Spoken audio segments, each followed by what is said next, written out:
la campagne romaine sur la voie appienne. Un groupe de gentilshommes parmi lesquels le vice-roi de Naples. Ils sont assis sur les débris dispersés d'un temple dont seul restent debout quelques colonnes. On distingue, parmi l'herbe haute, des bas-reliefs et des inscriptions. C'est le coucher du soleil. Tout l'air est rempli d'une lumière dorée.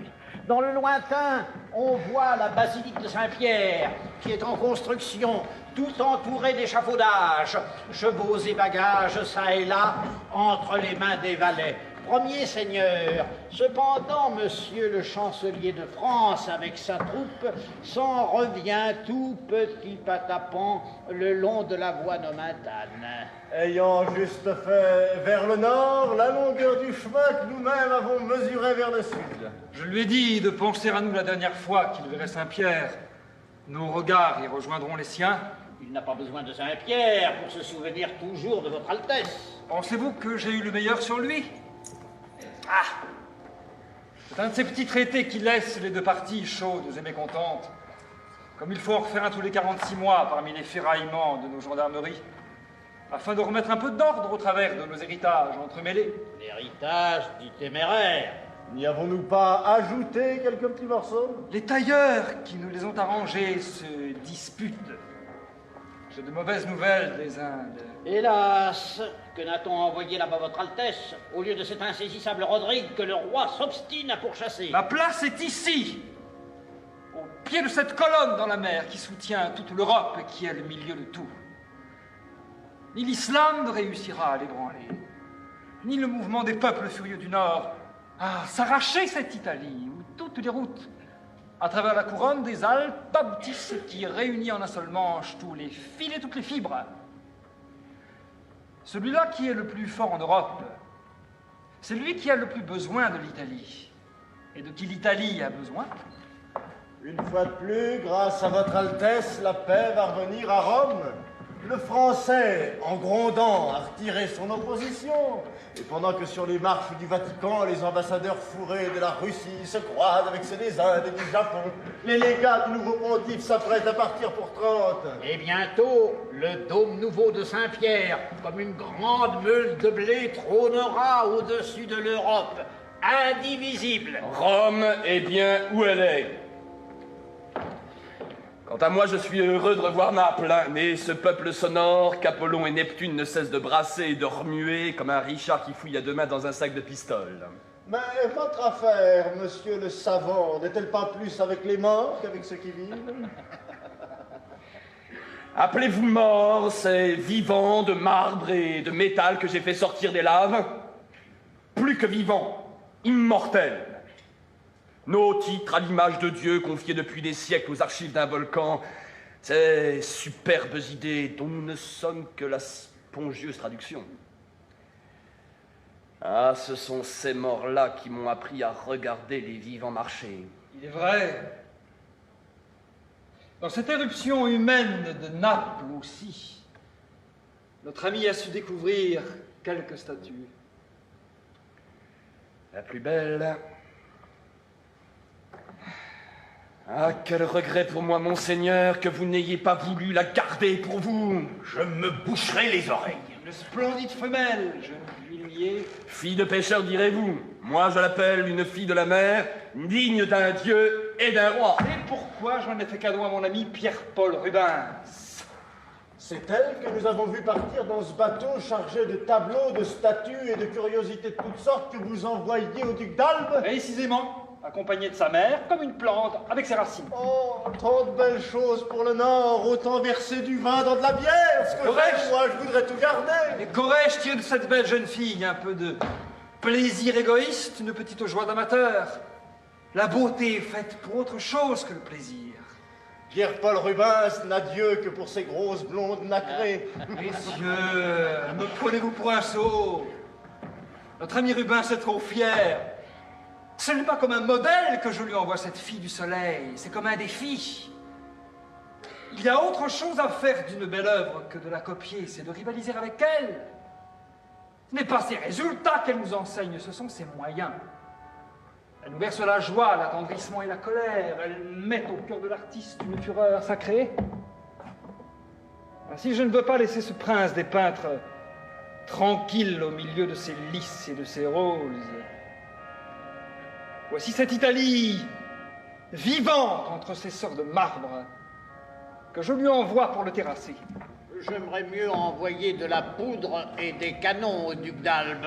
Ce n'est pas Rubens qui conservera la Flandre au roi d'Espagne. C'est Rubens qui conservera la Flandre à la chrétienté contre l'hérésie. Ce qui est beau réunit, ce qui est beau vient de Dieu. Je ne puis l'appeler autrement que catholique. N'est-ce point là de bonne théologie, monsieur le chapelain? Monseigneur, vous êtes théologien comme ce gentilhomme à barbe grise qui nous parlait tout à l'heure est un archéologue parmi les filles de Naples.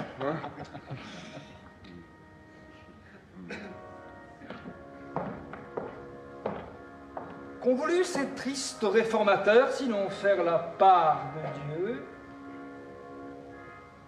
réduisant la chimie du salut entre Dieu et l'homme à ce mouvement de foi, Dites plutôt conscience ou illusion de la foi. à cette transaction personnelle et clandestine dans un étroit cabinet, blasphémant que les œuvres ne servent pas, celles de Dieu sans doute, pas plus que celles de l'homme, séparant le croyant de son corps sécularisé, séparant du ciel la terre, désormais mercenaire, laïcisé, asservi, limité à la fabrication de l'utile.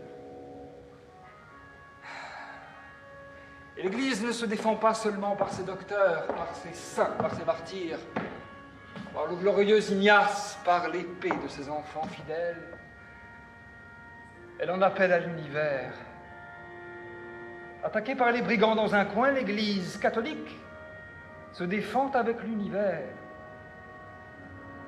Ce monde est devenu trop court pour elle, elle en a fait sortir un autre du sein des eaux. D'un bout à l'autre de la création, tout ce qu'il y a d'enfants de Dieu, elle les a cités en témoignage, toutes les races et tous les temps. Elle a fait sortir du sol les antiques pierres, et sur les 7 collines, sur le soubassement des 5 empires, voici qu'elle élève pour toujours le dôme de la foi nouvelle. Je n'aurais jamais cru que Rubens fût un prédicateur de l'Évangile.